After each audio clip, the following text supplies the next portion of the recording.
अरे गोरी तोरे चुनरी बता गोरी तोरे चुनरी बता रोड पर चले लुका हाल चले गोरी गोरी चुनरी बता लगा अच्छा लगा ले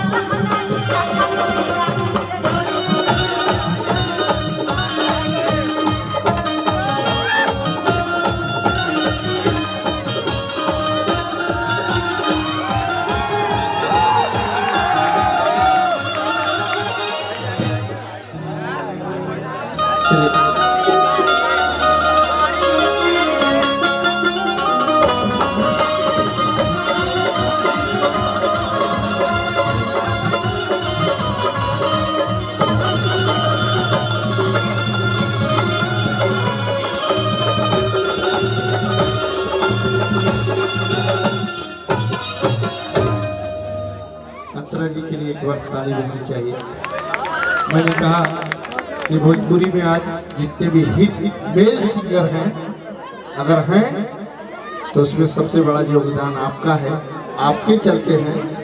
नहीं आप हंसती हैं तो हंस के वो फंसाइए मत, ये जान लीजिए कि कहीं ना कहीं उसमें सबसे ज्यादा योगदान आपका है। इसलिए इस बालिका के सम्मान में एक बार ताली देनी चाहिए पूरे समझ से जोर से।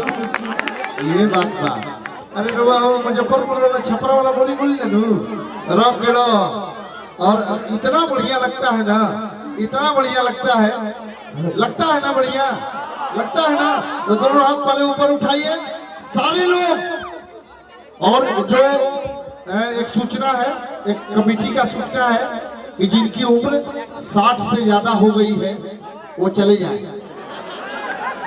इसलिए कि अगर हार्ट अटैक हो जाएगा तो इस कमेटी और कार्यक्रम कराने वाले की कोई जिम्मेदारी नहीं होगी। नहीं, यहाँ पे सारे लोग अच्छे लग रहे हैं। अच्छा हम हैं और हमारे बाद आप बोल रही हैं सारे लोग को अच्छे हैं, तब तो देखिए इतना शांति से सब लोग कार्यक्रम देख रहे हैं। अभी अशांति मैं करवा दूंगा अगर 1 मिनट आप हमारे विरोध में आए तो। आइए आइए इस बालिका के लिए एक बार जोर से ताली बजनी चाहिए पूरे सदन से कि जब एक दूध सागर बैठ जाता है तो कोई मन के भीतर बैठ जाता है, मंदिर के नियम से उगता के कैलाश पे शंकर बैठ जाता है। और जब पुरुष चिल्लाता है कि यह भारत है तो घबरा के सिकंदर बैठ जाता है। सबसे पहले आप सब लोग के प्रणाम हमारा तरफ से, जो हमसे छोट वाले उनके भी और जो हमसे बड़े हैं उनको भी प्रणाम मेरी तरफ से, क्योंकि आशीर्वाद छोट बड़े सबका मिलता है। और राहुल राय जी को बहुत बहुत शुभकामना, उनके तिलक के शुभ अवसर पे हम लोग सारे कलाकार यहाँ उपस्थित हुए हैं, तो राहुल जी को बहुत बहुत शुभकामना। पता नहीं उनकी मैडम का क्या नाम है, बस राहुल जी का श्वेता, तो राहुल जी की शादी श्वेता जी से होने वाली है, तो हम लोग अभी पार्टी मना रहे हैं इस कार्यक्रम के माध्यम से। और म्यूजिशियन के तो कोनो जवाबे नहीं के, महिपाल जी और टीम उनको भी बहुत बहुत धन्यवाद, बहुत अच्छा बजा रहे हैं। हम तो सुन के तब से बहुत आनंदित हो रहे थे। सबसे पहले आप ट्यून बजाए थे गोरी तोरी चुनरी, झलकवा सुनिएगा कि लाल लाल, दोनों में फर्क है। ओहो बच्चा से बहुत सुनता है, सियाना आदमी तो कमाने धमाने पर रहता है, सुनना कोई नहीं भी सुना, चलते रहा सुन लिया, लेकिन बच्चा सब खूब सुनता है। कौन गाना सुनबा बाबू? झलकवा।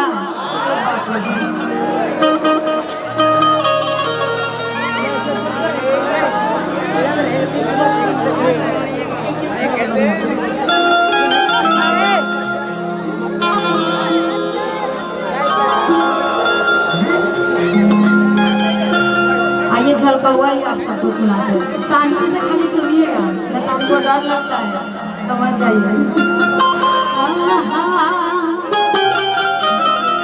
अरे गली में गरदा उड़ा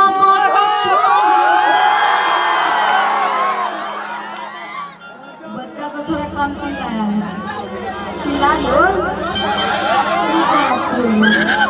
अरे के भतीजा तोरा माइया जिंदाबाद, मौसी जिंदा अरे के जबरी न जबरा में रंग डाला दे मारो अरे कि लइका बा के सोझना त बांग बना दे मारो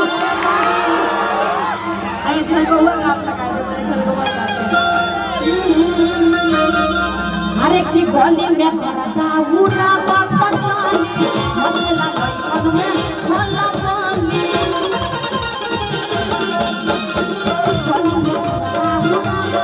मचला लइकन में भला बानी मरले सेंट जब हम गम खाऊंगा मरले सेंट जब हम गम खाऊंगा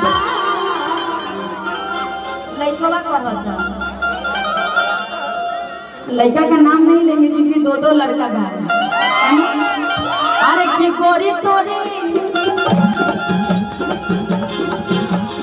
तोरी तोरी चुनरी बछल खाऊंगा अचान मारे लहराई लखनऊंगा तोरी तोरी चुनरी बछल खाऊंगा अचान मारे लहराई लखनऊंगा गली में करता हुआ मत चली मचल लइकन में भला बानी गली में करता हुआ मत चली मचल लइकन में भला बानी मरले सेंट जब हम गम खाऊंगा मरले सेंट जब हम गम खाऊंगा ए गोरी तोरे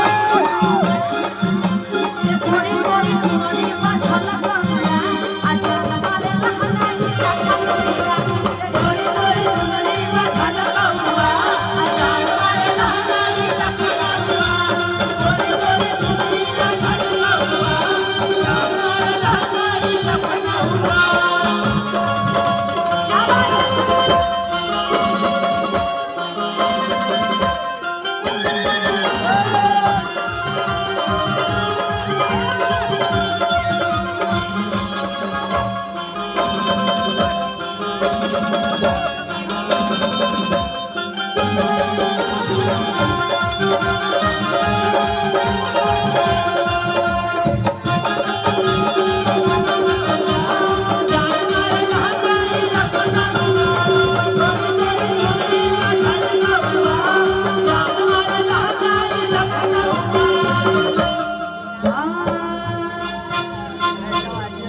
अरे कातिल आता है भर दिया था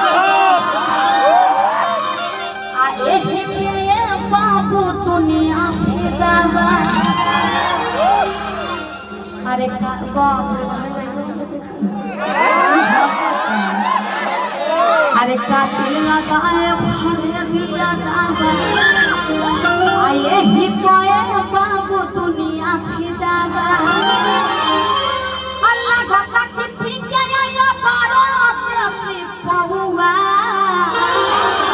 अरे किला गत्ता की पीके आइला पारो देसी पहुआ अरे की गोरी तोरी ए गोरी तोरी चुनरी बछल खाऊंगा अचान मारे लहराई लखनऊंगा गोरी तोरी चुनरी बछल खाऊंगा अचान मारे लहराई लखनऊंगा गोरी तोरी चुनरी बछल खाऊंगा अचान मारे लहराई लखनऊंगा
मोर चुनरी